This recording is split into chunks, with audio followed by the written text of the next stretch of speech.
Hi, everybody. So today is Monday. That means it's time for Family Movie Night. And this week we are talking about National Treasure. And I was going to have this on July 4th, but things got really busy for me last week. So I ended up doing Honey, I Shrunk the Kids, but then I ended up with that on Friday. And we had the live stream on Monday, and I hope you enjoyed that. That was really fun. So now we're talking about National Treasure this week. This one is not a patron pick, but then we'll get back to doing patron picks after this. This was supposed to be for July 4th.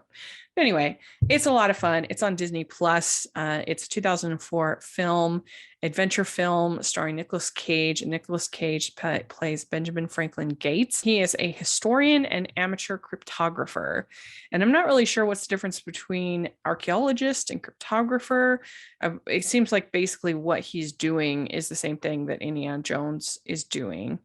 So I'm not really sure what all the difference. If you know, then kind of let me know in the comments. But he has this family history. Obviously, his name is Benjamin Franklin Gates, and the Gates family goes back to the colonies. Then there's this ancestor, Charles Carroll, who passed down all of this information about this treasure from it's the Masons treasure, and most of the founding fathers were Masons, so this makes sense. And they use a lot of signs and tokens as part of the Masons rituals. And so it kind of makes sense that there would be all these clues and these tokens and everything like that for the Masons. So he's trying to put all of this together. It starts out, he's in the Arctic because there's a ship that sunk there called the Charlotte. They find a pipe with an etching in the ivory, and that leads them to finding more clues about this treasure.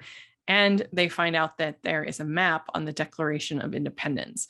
So they start this whole scheme of stealing the Declaration of Independence. And this is absolutely ridiculous, this whole sequence, and that you not only have one group that's trying to steal the Declaration of Independence, but you have two groups because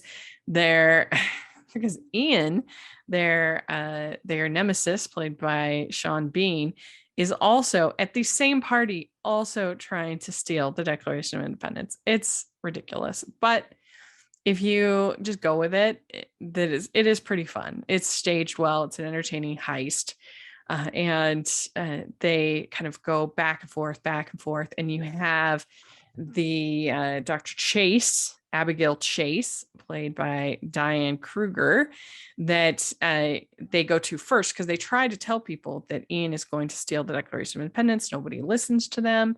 They go with Dr. Chase, and she doesn't really listen to them either, but she ends up becoming involved. And of course, there's like romantic tension between Nicolas Cage, between Ben and Dr. Chase going on. But she's there to kind of like make sure that the document is treated well, and she just gets roped into all this shenanigans. You also have John Voight as his father. And he doesn't want anything to do with all the conspiracies that his son is so interested in. You have Riley Poole, who is played by Justin Bartha, and he's kind of your nerdy expert who makes the heist go well. And he's a lot of fun. He's enjoyable. I do think this movie does sort of lose steam after the heist, and it's not quite as much fun. It becomes a little bit more boring. But it's still overall an enjoyable heist. I mean, how many of the heist movies are like super realistic? Do you really think, like in Ocean's 11, that they're really going to be able to pull off this incredibly complex bank heist in this casino? Probably not in real life, but it's fun. It's escapism. And I think that Nicolas Cage is very charming in this role. He does a good job. I think that Justin Bartha, like I said, is really good. Diane Kruger is good. It's a good cast. I haven't watched the second one in a long time, but I'm curious to watch it because I do like the addition of Helen Mirren in the second one. I think that that's a good add, and is pretty entertaining. And I feel like the second one, with the whole thing of kidnapping the president, is also ridiculous, but I think it's later in the movie. And so like it sort of maintains its energy a little bit longer than this one, but it has been a while since I saw it. So I could be wrong on that. I don't know. It's an enjoyable film that the whole family can watch and get some laughs at, some witty banter, a fun heist sequence, and some good performances. We need more of these kind of B movie action movies. So let me know what you think. Is it a favorite of yours? Would love to hear your thoughts.